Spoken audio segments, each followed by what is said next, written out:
Hello, today is Saturday, March 18th, and we're going to do the weekly meeting highlights. Trying to get it so it doesn't glare. But I have good news and bad news. So the bad news is I did gain. I gained 1.4. I knew I was going to gain, but I still went. The weather was really bad this morning. It was snowing, it's slippery, and I knew I was going to gain, but I thought, no, I have to be accountable. I have to go. So I did go. I was a little bit late because I didn't allow myself enough time to drive with the bad weather. But you know, they'll still weigh you in, so that's not a problem. And I'm glad I went for more than one reason, which brings me to my good news. Is I had told you originally that I had gone to the one location where I had met up with Cheryl. Hi, Cheryl. And she works at the Weight Watchers meetings, and she watches all my vlogs. But because it was closer to Christy's house. And then for some reason we went to this one that was closer to our house one week, and I really like this leader so much better. Not that the other leader was bad, but this Kim is very inspirational. Not just for the fact that it's only 5 minutes from my house, the other one's 25 minutes away. But I really do like her. She's really down to earth. I get a lot of pointers from her. I have gained the last 2 weeks, no fault of hers, because she's really good, but it's just I have to make choices in my life, and I've made some poor choices as far as my eating in the last couple of weeks, and I'm gonna nip it in the bud and get rid of that. But anyway, back to the good news is there was a confusion on my weight last week. I told you I thought that they had the wrong weight in my book, and the reason that was I forgot that in 2012 well, this particular location is switched from the original location it was at. It went from one shopping mall to another shopping mall, but it was the same meeting people. And I forgot that I had joined with a friend from work back in 2012, and at that time I weighed 304.2, which was really bad, because when I started over at the one by Christy's house, I weighed 286.2. So I had really lost, that'd be 16 pounds from 2012. But I had told them that I'd never been to Weight Watchers before. I forgot, you know, I don't know why, but I forgot. And so they said that they have to adjust my weight. So they've adjusted my weight from the original starting weight of 304.2, because I guess that's the way Weight Watchers does it. So I have a total weight loss of 31.4. So that kind of gives me some incentive, because before, when I was just looking at, what was it, 13.9, that was pretty good. It really was. But then when you jump up to 31.4, that gives you some encouragement. So I'm going to go with that. That's what they recommended. I told them I didn't want to cheat in any way, and they said, no, that's not cheating, because you started Weight Watchers and you weighed 304.2, and you've lost that weight. Let's take credit for it. So, you know, I'm going to take credit for it. So anyway, the subject that she talked about was finding your squad. And I think that I found my squad. That would be me and Denise and Christy and Mary.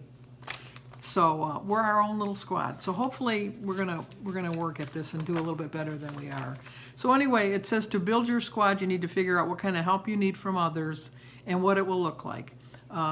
We decided that since we do family dinners, we could kind of keep each other accountable once a week at least. But with Denise and I living so close, hopefully when the weather gets nicer, we'll be walking a little bit more. She doesn't walk in the cold. But it says maybe you would want to find a walking buddy or someone to go to food shopping with you, or for your spouse to hide the chips. Jim doesn't care one way or the other. He doesn't care how I look. I want to lose this weight for me. If you try to lose it for someone else, you're never going to lose it. And I go to water aerobics with Birdie, because Birdie loves water aerobics and I love water aerobics, and so she kind of helps me too. Asking for help doesn't make you weak. It actually strengthens your resolve and makes it easier to be consistent with your healthy lifestyle choices. And I do agree with that. I always think that crying is a sign of weakness. Crying in public is a sign of weakness. That's just who I am. I know it's really not. And if you do cry in public and that's who you are, that's fine. But for me, I think it's a sign of weakness. But asking for help, I don't think is ever a sign of weakness. I think it shows strength, that you realize that you need help, that you know your limitations. And all of you guys out there help me so much. I love when you know, point out the things that I've done wrong. I take it with the love it's meant. I don't take it as criticism. If you're going to tell me I'm a big fat slob, then, you know, I'm not going to like that, obviously. But if you're going to point out issues that I'm kind of avoiding, and you're doing it like in a gentle, helpful way, I don't care. I take any criticism with how it's applied, if that makes any sense.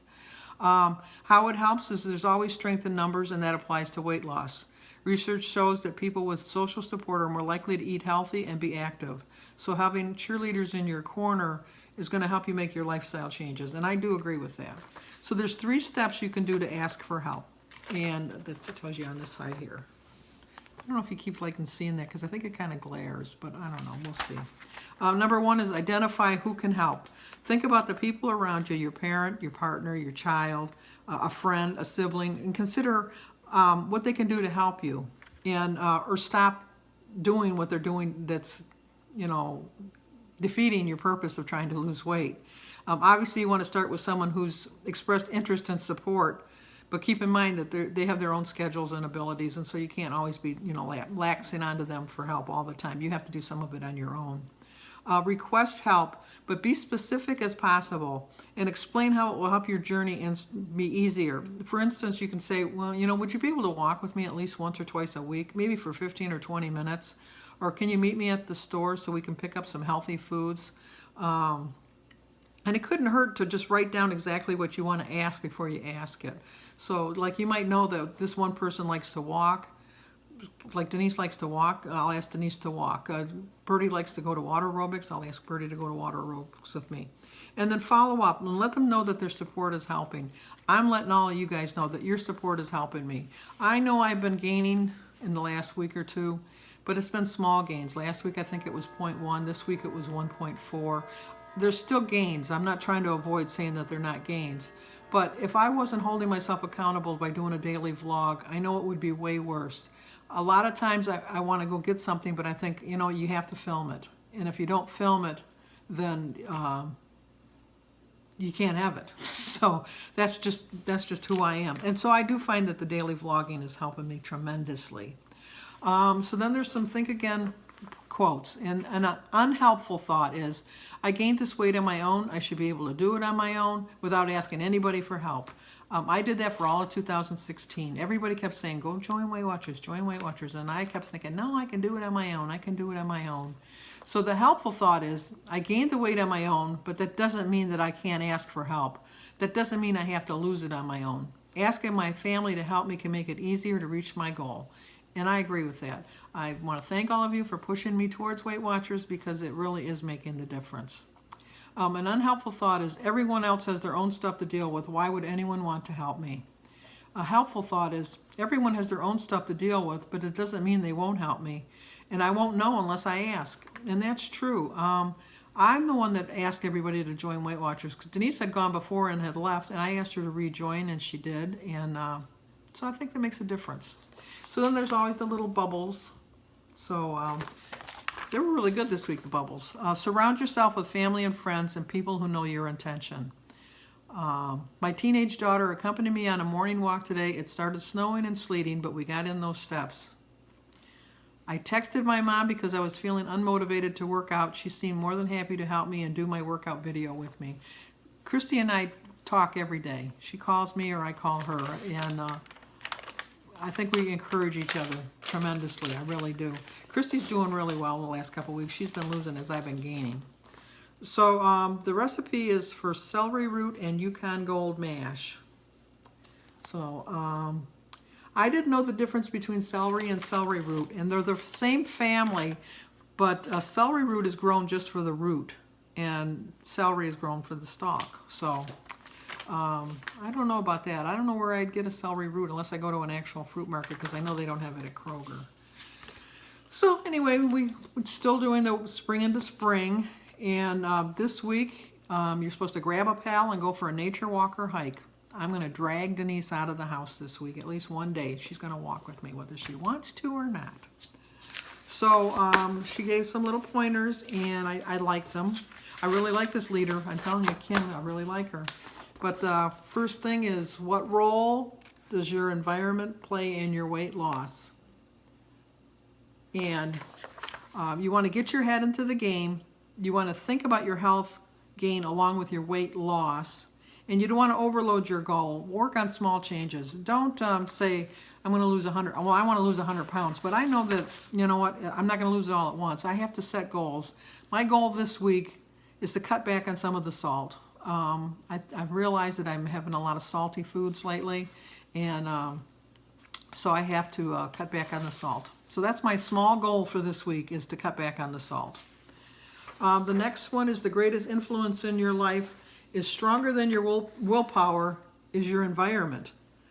So you have to know that success needs a good environment in which to grow.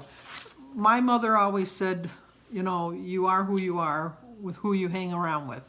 So what she meant was that if you hang around with bad influences, you're going to pick up on those bad influences. And so if you bring in unhealthy foods into your house, you're going to eat unhealthy foods. So you have to watch what you're eating. You have to bring in healthier foods and really keep track of it. And so what you want to do is have 5 servings a day of fruit and vegetables. So your daily minimum is 3 vegetables and 2 fruits. As we know, I eat a lot of fruit. I too tend to eat a lot of vegetables too, but I don't know. I'll try it. I gotta keep a little bit better track. You have to eat lean proteins, which I do. I have an egg.